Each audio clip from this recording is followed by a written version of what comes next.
जरा सोचो, एक पेशेवर हत्यारा एक खास काम को अंजाम देने के लिए जानबूझकर दुनिया की सबसे खतरनाक जेल में घुस जाए, लेकिन वो वहाँ से निकल पाएगा या नहीं, ये तो कहानी सुनकर ही पता चलेगा। कहानी की शुरुआत होती है आर्थर बिशप नाम के एक आदमी से, जो समुद्र किनारे अपनी बोट में रहता था। एक दिन वो सुबह उठा और कॉफी पीने के बाद बोट से बाहर निकला। तभी उसने बोट में लगे एक बॉम्ब को चालू कर दिया।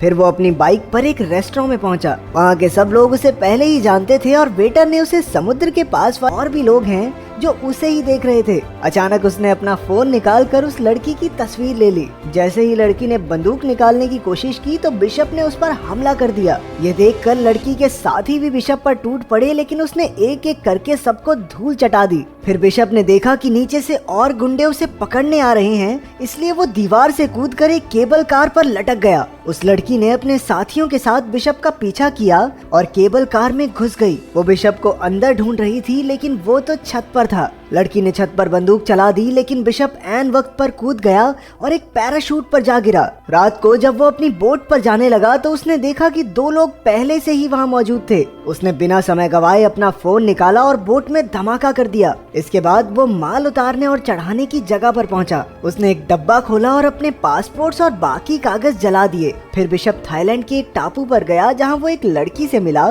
जिसे वो पहले से जानता था। ये लड़की वहाँ के एक होटल की मालकिन थी। वो उसे एक कमरे में ले गई और बिशप ने एक खुफिया जगह से एक बैग निकाला। उसमें कई सारे फोन्स, हथियार और पासपोर्ट्स थे। उसने तस्वीर वाली लड़की के बारे में कुछ जानकारी निकाली तो पता चला कि असल में ये लड़की क्रेन नाम के एक आदमी के लिए काम करती है। उधर जीना नाम की लड़की होटल की मालकिन से मिली और उससे चली गई। रात को मालकिन ने समंदर में एक बोट देखी जिसमें कोई आदमी एक लड़की को पीट रहा था। उसने तुरंत बिशप के पास जाकर उस लड़की की मदद करने को कहा। बात मानकर बिशप उस बोट पर पहुंचा और कहने लगा, अरे ओह, अगर तू सच्चा मर्द है तो इस लड़की को छोड़ दे। वो लड़की जीना ही थी, लेकिन उस आदमी ने बिशप की एक ना सुनी और अपनी बंदूक निकाल ली। इस गलती के लिए बिशप ने उसकी काफी धुलाई करके उसे मार डाला। इसके बाद उसने मालकिन से कहा कि जीना को लेकर होटल चली जाए। फिर जब उसने बोट की छानबीन की तो उसे जीना का पासपोर्ट और फोन मिला जिसमें बिशप की तस्वीर थी। आखिरकार उसने बोट को धमाके से उड़ा दिया और होटल में वापस आया।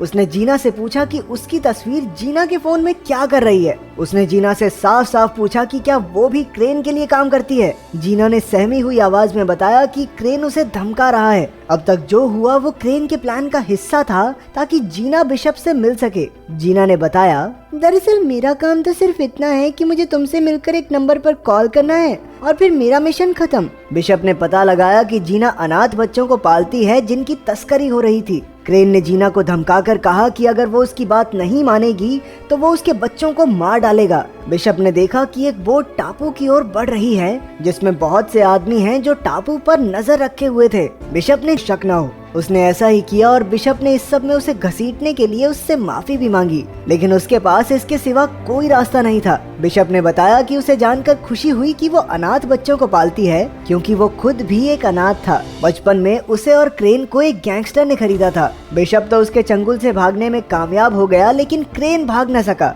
इसलिए उन्होंने क्रेन को गुनहगार समझकर उसे सजा दी और तब से क्रेन बिशप से नफरत करता है। खैर, बिशप ने जीना को इस मुसीबत से निकालने के लिए एक प्लान बनाया और निशानी के तौर पर अपनी घड़ी दी। अगले दिन क्रेन के आदमियों ने जीना को किडनैप कर लिया। फिर बिशप ने क्रेन को कॉल करके दो हाथ करने की चुनौती दी। जब वो दोनों मिले तो बिशप ने कहा, क्रेन, जीना को छोड़ दे वरना तेरे लिए अच्छा नहीं होगा। वो बहुत अच्छी लड़की है, उसे जाने दे। लेकिन क्रेन कहने लगा, छोड़ तो मैं दूंगा, लेकिन उसके लिए तुम्हें 3 लोगों का कत्ल करना होगा। Cold blooded murder.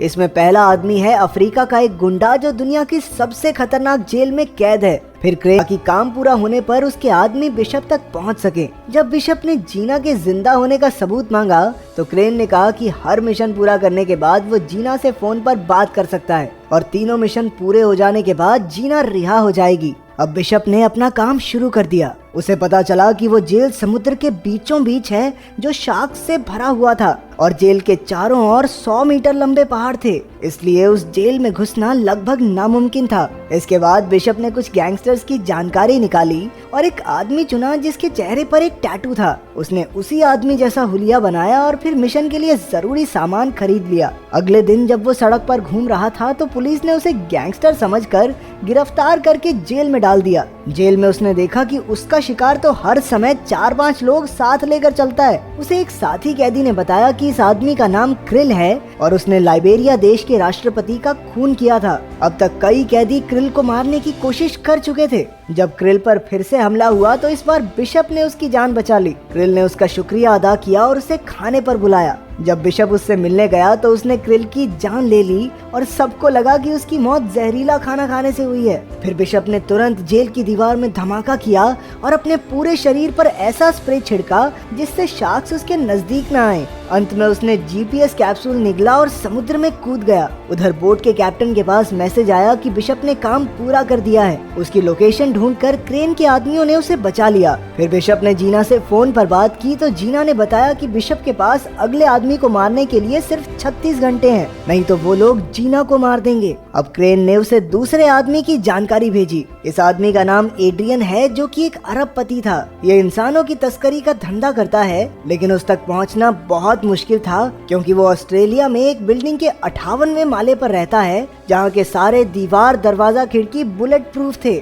ऊपर से हर जगह सेंसर्स और फिंगरप्रिंट डिवाइस भी लगे थे। अब बिशप इस आदमी के नीचे का घर खरीदने पहुंचा। वहाँ उसने घर की चाबियां और नक्शे की हूबहू नकल उतार ली। फिर उसने कांच फोड़ने वाले बॉम्ब्स बनाए और साफ सफाई वाले आदमी का भेष बदल कर उस घर में घुस गया। घर की खिड़की से लटक कर वो एड्रियन के घर के स्विमिंग पूल तक पहुंचा और वहाँ बॉम्ब्स फिट कर दिए। जैसे ही एड्रियन उसमें नहाने आया, बिशप ने धमाका कर दिया और एड्रियन सीधा नीचे गिरकर मारा गया। अब फिर से जीना का कॉल आया, लेकिन इस बार उसने चालाकी से उस बोट का नंबर दिखा दिया जिसमें वो कैद थी। फिर बिशप हेलीकॉप्टर से उस बोट तक जीना को बचाने पहुंचा और कई गुंडों को मार गिराया, लेकिन अफसोस कुछ देर बाद वो पकड़ा गया। फिर क्रेन ने उसे आखिरी चेतावनी देते हुए कहा, इस बार तो माफ कर देता हूँ, लेकिन अगर फिर से ऐसा हुआ तो जीना बेचारी मारी जाएगी और उसकी मौत के जिम्मेदार होगे तुम।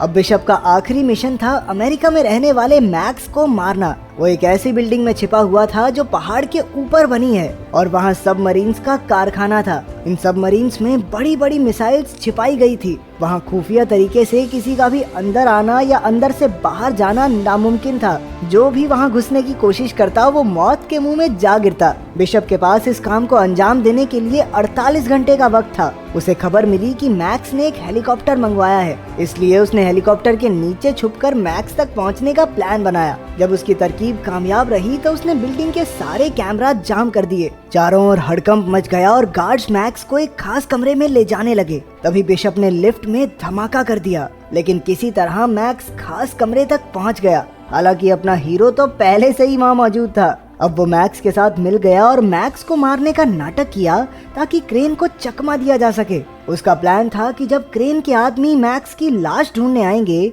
तो क्रेन बोट में अकेला होगा और उस समय उसे खत्म करना कोई बड़ी बात नहीं। उन्होंने प्लान के मुताबिक मैक्स की मौत का नाटक किया और जैसे ही वहाँ धमाका हुआ, बिशप उसे समंदर से बचाकर एक टापू पर ले आया। फिर बिशप ने क्रेन को कॉल करके कहा, अबे ओ जीना को छोड़ दे।